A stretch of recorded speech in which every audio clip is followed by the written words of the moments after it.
So it's time for us to get back to Guillermo del Toro's cock. Yeah. Or Cabinet of Curiosities.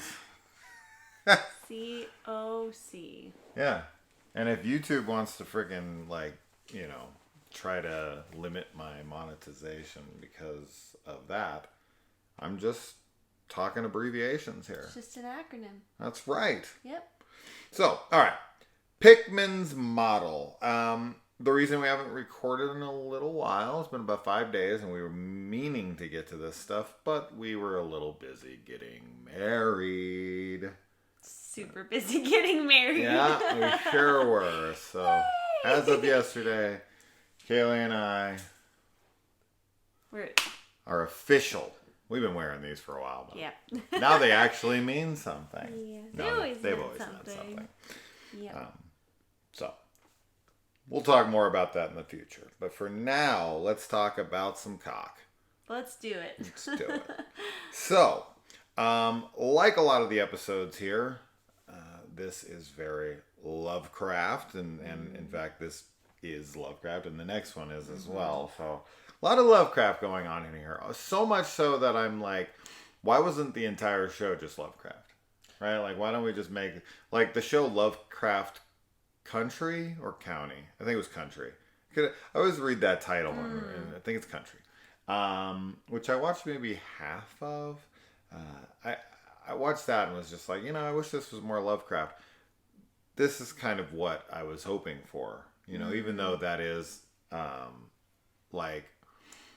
more of one story versus an anthology. You know, I would have preferred more Lovecraft inspiration in that show, and we get a ton of it throughout this, but not everything. You know, there's a few episodes that have very little, if not nothing, to do with anything Lovecraft. Yeah. You know, so. Definitely, but a lot of them are. Yeah. And we get some boobies. Yeah, that was my first. Like your that's first my note. Yeah, some boobies. Finally, some boobies. This show has been void of them because, yeah, we've seen in this show so far is like dead dicks. Maybe that's why it's called cock. What do you think? Full of dead ones. It's full of dead cocks. That's probably why it's called that. Yeah. That's why we call it that. That's why we call it that. So yeah, this is set in Arkham in 1909, and you know, you've got this art student who meets this guy played by Crispin Glover named Pickman, and he now, you know, take it easy on us. It's been almost a week since we saw this episode, so I'm gonna do my best to remember it. So not only has it been a week, but a lot has happened for sure. But we watched every episode that we could. We have finished the show as of right now, and we're here to talk about all of it. So let's stay on track. So yeah, Pickman's this new student who comes into the class as they're sketching some model. We thought we were going to see a dick there, some dude. And it came up, and nope. No cock this episode. Just boobies. Just a dick tease. Just some dick tease. We got plenty of boob teases, so, you know, it's finally. I guess that's fair. Finally in my favor for once in this show. Anytime I see Crispin Glover, I'm happy. You know, he has aged very well. Like, he doesn't look much different than he did in Willard. Which that show's like early 2000s, 2002, something like that. He just doesn't seem to age. What do you think of this episode? I remember actually liking this episode. I feel like I had read a Lovecraft story that I don't know if it must have been this one. I have a whole book, like a compilation, right, of all of Lovecraft's short stories and novellas and everything, and I sort of was familiar with this from my reading, but obviously not familiar enough to like really compare like the text and this episode. But I liked it. I thought it was moody. I like the cosmic horror of it, of course, which is always the best part of Lovecraft in my opinion. And as well as like kind of the antiquated, like the whole show for me, I really enjoy that it has like every episode has a specific era or like a feel to it that's, from a different time. And I like it a lot. I don't think any of the episodes are modern day. They're all from a past decade. Right? So this episode does the same thing, and I like the setting and everything. Overall, I was a fan of it. Are any of these set in modern day? I don't think they are, because the first one isn't in the storage units. That felt modern day. It didn't really feel super modern day to me. It felt like it was in like the 80s or 90s. Maybe. I mean, if we consider that modern day, not like the 1800s or it was like 2022 to be like legit modern day. Right. But yeah, that's probably the closest. Yeah, because even the got. autopsy, Ooh, maybe the autopsy is closest. The autopsy. It still felt. I think the autopsy is probably the closest. That might be the one that's in modern day. Yeah. So you're right, though. They all have a certain kind of feel to them that does not make them feel like modern. No. Like 2022. Yeah, and they all have, well, not all of them, but this has, along with many others, a very gothic feel to it, which I was a fan of. Yeah. How do you like Crispin Glover's accent? I don't know. Speech impediment? I don't know what that was. It was interesting. It definitely gave his character like this, I don't know. There was an element there that, was added because of it, but it was a very bizarre accent. He's a very bizarre guy. Yes. He looks really bizarre, too. Yeah. He's got a really unique face. He definitely does. And is one of the best dancers that's ever graced the screen.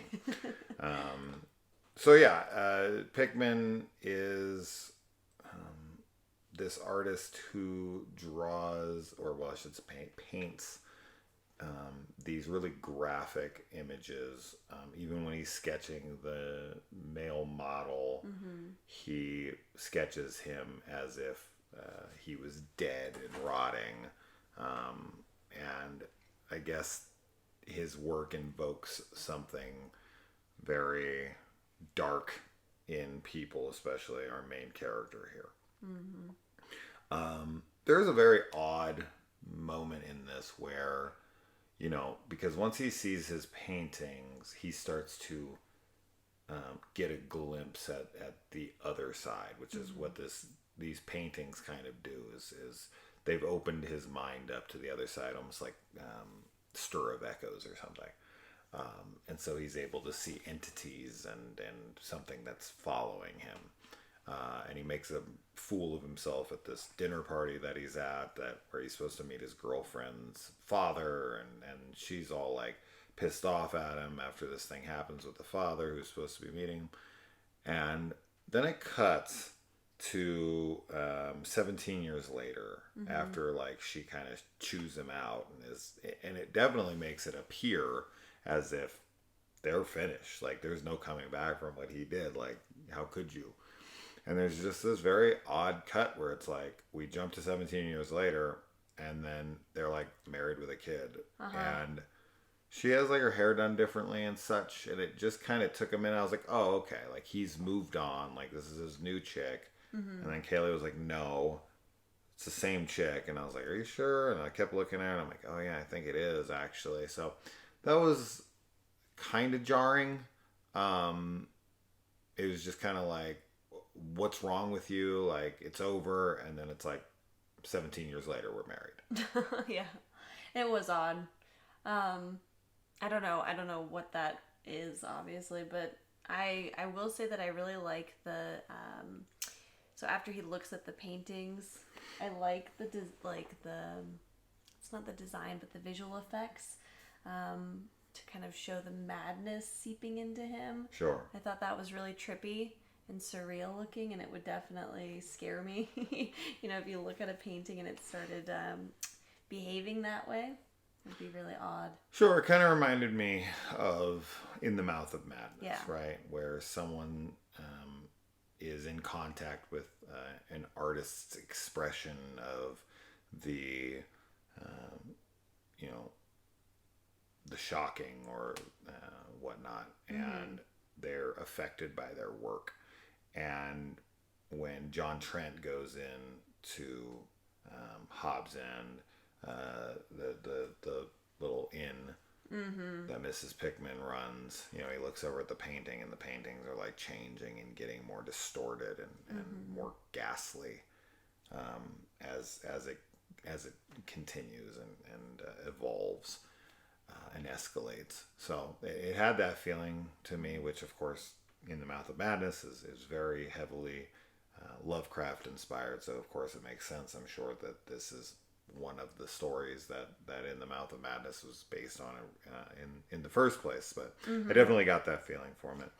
It's also kind of like a theme, it feels like, with Lovecraft for, you know, like different artists, like the depictions of divine or cosmic beings, and, you know, just how much more insane you become when you really look at something that's so beyond human. I like that it's artists that tend to be shown in those positions, like they're the ones contacting or, you know, creating some portal with a piece of music or a painting into another realm, and it's cool. Right, it's just like you know, an access point. Right. I think there's something that we don't acknowledge enough in film when it comes to these kinds of stories, whether it's in horror or any other subgenre or any other genre or whatever. Anytime we're dealing with artists and they're having to show their artwork, paintings, drawings, whatever, they hire artists on to do these paintings, right? Or these drawings, and you know, they have to land for the shot to work, for the moment to work, for the big thing to happen, because it's like the artwork's shit. Yeah. Then you're kind of just like, well, okay, I can't buy that this person's good. So you kind of have to create something for a film, but I assume you could sell it later for like, hey, this was a screen used painting or whatever. But it would be more of a novelty that was attached to cinema than an actual art piece. So I just wanted to acknowledge the fact that, like, you know, the artwork in this that they show is exquisite, beautiful stuff, and that whoever did the artistry, the paintings and whatnot, really deserves a lot of credit, as do a lot of the artists who are hired on for projects like this, where their work isn't recognized beyond the film as what it is, art. So I don't know. I was just thinking about when I was watching this and many other movies, when I look at the art in it, it's beautiful stuff, and the artist just doesn't get the credit that they probably deserve for it. So great stuff there. That's a good point. Anyways, he does, before we do the time jump, one of the first things he sees, if not the first thing, I can't remember specifically, but one of the very first things he sees is his girlfriend's father in this carriage that like slinks by, stops, and then he's being like lured in by some kind of freaking temptress, succubus looking monster thing. And his father, his girlfriend's father, is like sucking from her tit, and it's like oozing this black, like oil. That was a really cool visual, and also reminded me of something else we had just watched. I think even in this series. Oh. Or not this series. Yes. Wait, was it this series? Something else. Oh no! Are you thinking of a movie that we watched? Yeah, I'm thinking of the movie we just watched with Matriarch. Yes, Matriarch. I thought that's what you were gonna say. Okay. Yeah, I really like that scene with the carriage. It felt really creepy and very dreamlike. So I thought that was shot really well. Yeah, very nightmarish. Really eerie. I don't know why it actually reminded me of